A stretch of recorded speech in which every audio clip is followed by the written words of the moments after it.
11:51 p.m. Eastern Time. I should be in bed, preparing to drive home tomorrow. This has been an interesting day with a lot of highs, a lot of lows, a lot of action, and tragic consequences. The hope going into today was we might see Trump make another 4 years, but bigger than that, we would see consequences for fraud in the election process, or at least verifying that there is no fraud. If there is fraud, then throwing out the fraud, because we're in a place, I think, in this country where we allow wrongdoing to go without punishment anymore, and they can't maintain. What happened today at the Capitol should not have happened. 800 to 1,000,000 people showed up. I'm absolutely positive, confident of that number, because I have seen crowds of 200,000 at major raceway events, 100,000 to 80 to 100,000 people crowds at football events, and I'm going to tell you, I've never in my life seen a crowd as large and as dense and as ongoing as this one was. It was absolutely massive, biggest thing I've ever seen. So the expectation was to have some results, and some goons ruined it. And because of these goons, at least one young lady's dead, a patriot, a sailor, or no, Air Force veteran, and this life was cut too short because of goons wanting to, I don't know, do goonery. Doesn't make sense. So, to hell, they destroyed what 800,000 of us took off work to come and say to our Congress and to our nation, and or to the elite, whoever the hell is pulling the strings, and tell them, hey, we're not going to take it. We're not going to be ruled. We want to be represented. And, if you want to, every other country in the world is being ruled. But that's not supposed to happen here. And our elite needs to get it through their thick skull that we don't want to be ruled, that we won't be ruled, that we will drive all the way across the country when we feel like we're not being listened to, or we feel like we're being, that our votes don't count anymore, and that any and all wrongdoing is just okay. Well, because it's not okay. Because it's not okay for me to cheat a customer. It's not okay for me to do something wrong for an employee. It's not okay for me not to pay taxes. And it's damn sure not okay for somebody to storm into the Capitol. It's not okay for Antifa and BLM to do what they did across the summer in Chicago, Portland, Washington, many other states, many other cities, I'm sure.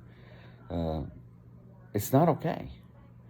These people need to be punished, whether they're a politician, whether they're an elitist, billionaire, trillionaire, if there isn't one yet, but there will be soon, or if they're just somebody that lives on welfare. It doesn't matter who you are. Nobody should be above the law. And I can't believe I'm going to say this, because I voted for him twice. And while I don't agree with all of his politics, and I don't agree with all of his attitude, he can be a bully. He can flip sides in a heartbeat.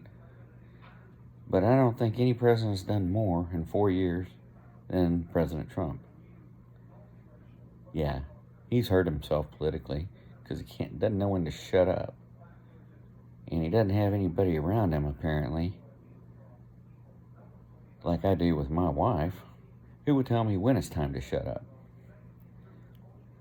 We don't always have to say everything that's on our mind, despite that being my biggest flaw.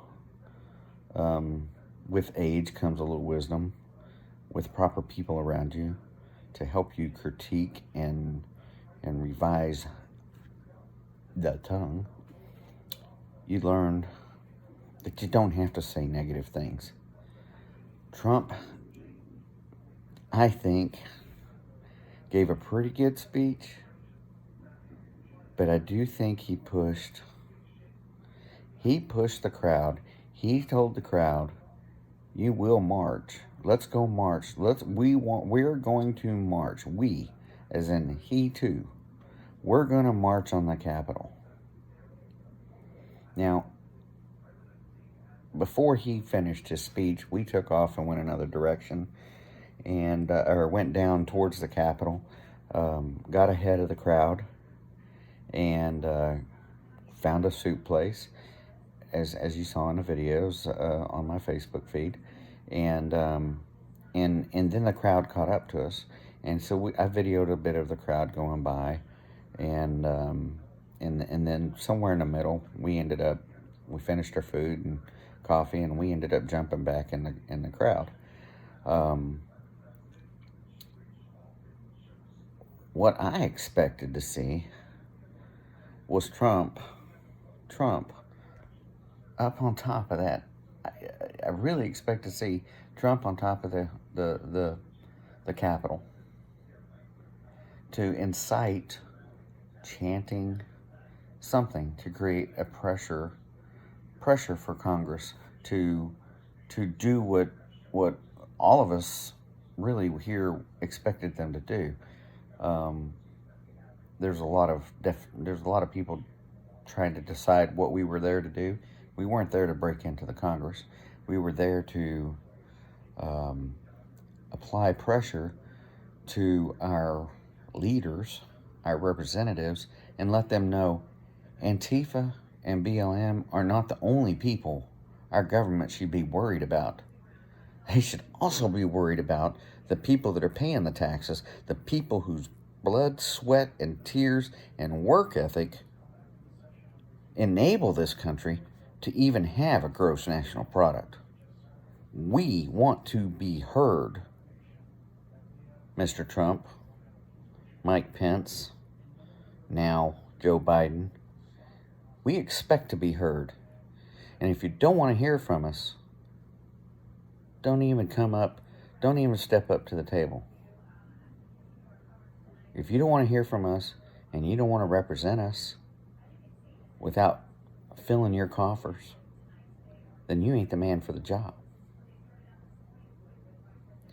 So I leave this in saying I'm disappointed that Trump wasn't up there. He did incite and did encourage the march. We all knew the march was going to happen. It was planned to happen weeks ago, months ago. Look at the itinerary in the video earlier. There was going to be a march. But the way he sent off the march, truly expected he was going to receive the people he sent down there to continue to lead, to continue to represent. There was no one there. And when there's no one there, well, who's at the front of the crowd?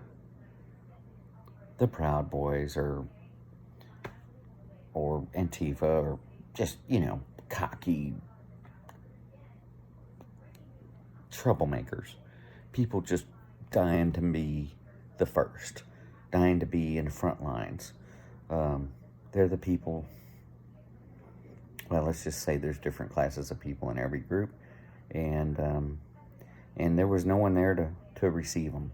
There was no one there to give direction, which led to chaos, which led to those, you heard in the video earlier, people inciting violence, people inciting storm.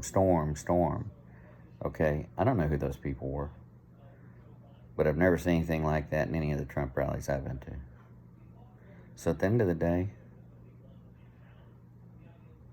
Mr. Biden, Kamala Harris, God, it kills me. Do a good job. Don't destroy this country like I fear you're going to do with your anti-gas BS, your we're going to have to learn to live with COVID, period. Shutting down everything isn't the answer.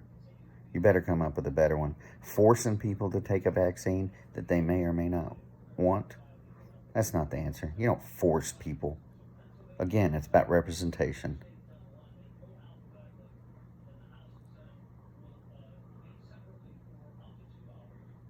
Not rulership. Anyway, with that, I'm gonna get some sleep and I'm gonna go to bed. And we see what happens.